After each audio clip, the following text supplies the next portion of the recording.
Hello, darkness, my old friend. I've come to talk with you again, because a vision softly creeping left its seeds while I was sleeping, and the vision that was planted in my brain still remains within the sound of silence. In restless dreams I walked alone,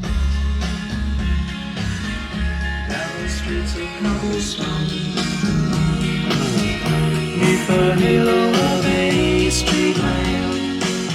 I turned my collar to the cold and damp, when my eyes were stared by the flash of a neon.